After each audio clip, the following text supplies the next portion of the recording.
Hi guys, my name is Sam Smile and today I'm going to show you how I made my track In the Darkness, which is out now on Blue Dot Music, on their chill imprint actually. It's a 132 BPM track. It's deep house inspired, still trancey, inspired by the guys like Linik and H Arias. They're two deep house producers from Germany and I absolutely love their sound so much, so I really wanted to do something a bit the same but still with my own twist. So if you guys are not familiar with the track, let's listen to it first. In the darkness, we'll hide away. In the darkness, where we can play.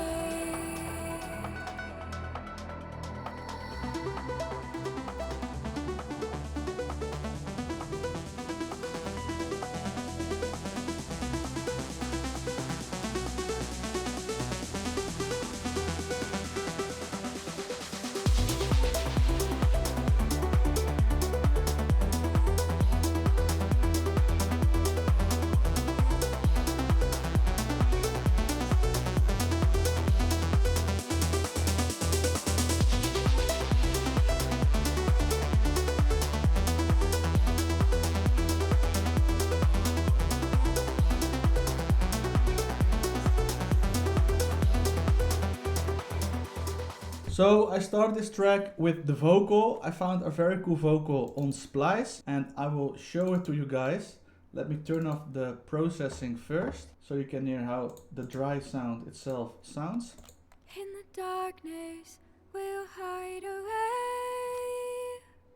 In the darkness, where we can play. It's a very cool vocal, I think. I really like the ambience, but I don't like how it sounds yet, so that's why I did quite some processing on it. So if I turn the processing on, we will notice I used a compressor, some fresh air to boost the sound a bit in the midsection, some EQ, a small dip in the low mids, cut out the low frequencies, some soothe, some other EQ, and the penman and this EQ are turned off, so I did not use it. I routed this to a delay send channel and a delay and a reverb send channel. And if I turn on everything, it sounds like this. In the darkness, we'll hide away. In the darkness, where we can play. And the delay really fills in the gaps between the vocal, makes it big. Together with the reverb, it sounds very dreamy, very atmospheric, and that was exactly what I wanted to achieve. So another very cool part in this first section is this sample I found also on Splice, I think, and it sounds like this.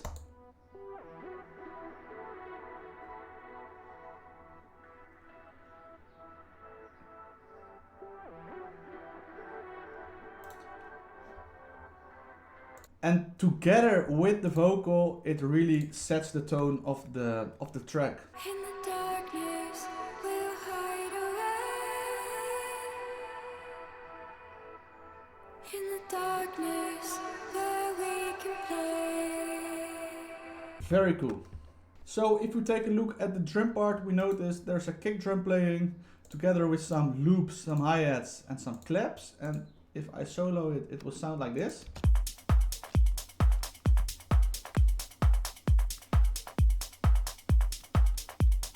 Nothing too fancy, but it really does the job. So if we take a look at the processing of the kick drum, we notice I used only some EQ and some compression, and especially this compressor plays quite an important role for the sound of the kick. I really didn't like the second part of the kick. It was too bass heavy, too dull. I really liked the first part of the kick. With the processing, I wanted to reduce the bass of the kick to make it sound more cohesive.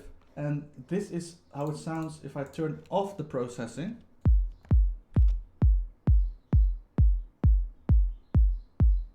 And I think you get what I mean with the second part of the kick. It's really muffled, I don't like it. The first EQ makes sure there's a little boost in the sub area and a little dip in the bass area, because we have a sub bass playing over here, otherwise it won't clash. We have a compressor to make sure the second part of the kick is is getting compressed a bit, and another EQ to boost the high mids. And if I turn the processing on, you immediately can hear the difference. So this is with the processing on, and this is with the processing off. Much better, I think. So the drum loops itself are pretty simple. I routed them to a bus channel where I put a filter, so we have some more control on the automation, which sounds like this.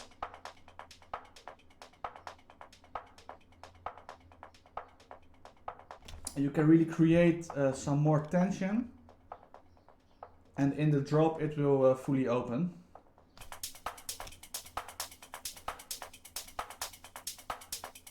So that's basically it with the percussion and the drums. If we take a look at the bass section, we notice this consists out of two layers, both from Diva. We have a sub part which sounds like this.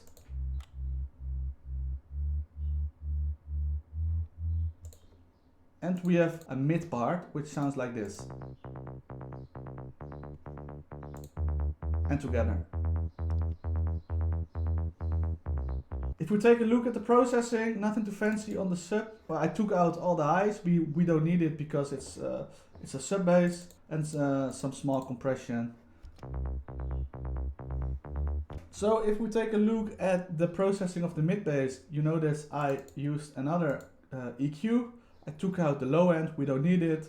Just some small corrective EQ to took out some frequencies I didn't like. A saturation plugin to boost the mid-high area a bit, and a glue to make the sounds a bit more cohesive together with the kick and the other bass, and it sounds like this together.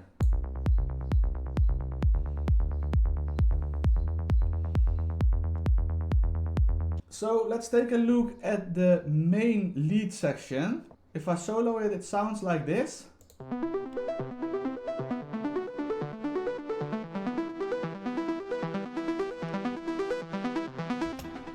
Very cool, very deep. I use some automations for the tension. I created an automation of the cutoff, so you really can build the tension throughout the track. Some endless smell also for tension, especially in the build-up, and some volume automation. If we take a look at the additional processing, you will notice I processed it quite heavy. Use some EQ, some OTT, decapitator, some saturation plugin, another EQ where I cut out the lows, we don't need it, a Saturn on the tube setting, which is very cool setting you can use for small details, where I pushed the high area a bit to make it more present.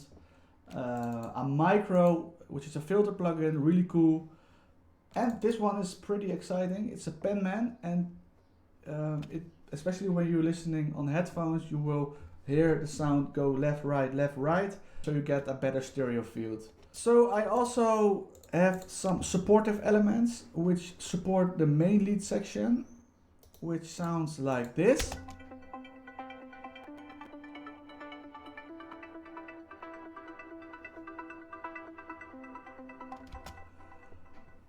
Very simple, really subtle sounds, but together with the main lead, you can definitely hear a difference. And this is without. It really fills up the space. This is a pad sound. I think it's from Diva or Serum. It's Serum. It's from a preset I found in a very cool sample pack. I did some processing on it actually. And this volcano setting really makes the wobbly sound. If I turn this off, you will definitely notice some difference. So this is turned off. And if I turn it on,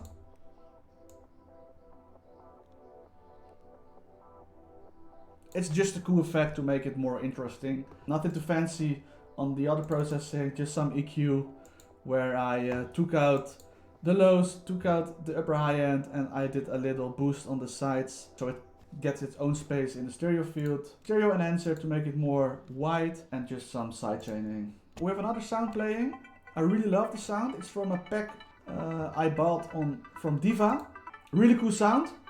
On the processing, let's take a look. Nothing too fancy, just some EQ where I cut out the low frequencies, because we don't need that information. And a cool plug sound. And as you can see, it's processed quite heavy. On its original, it sounds like this.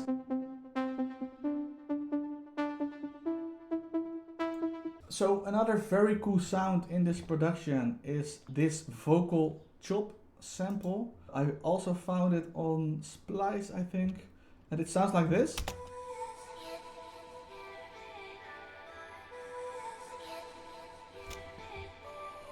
Really cool sound, and together with the vocal and with the other ambiences, you really get this dark, moody ambience, which I wanted to achieve. I have some other elements playing in the breakdown, which I want to highlight. Especially this sound is very cool. It's from Diva. It sounds like this.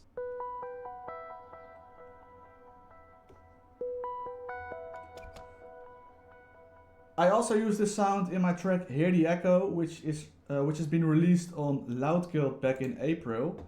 And it's a very atmospheric sound. I really love it, especially to use in the breakdown. And together with another lead sounds, I created a kind of call and response section.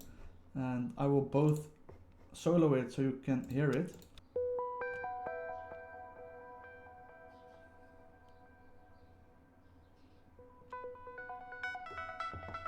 But together in context, it sounds like this. We'll hide away in the darkness where we can play.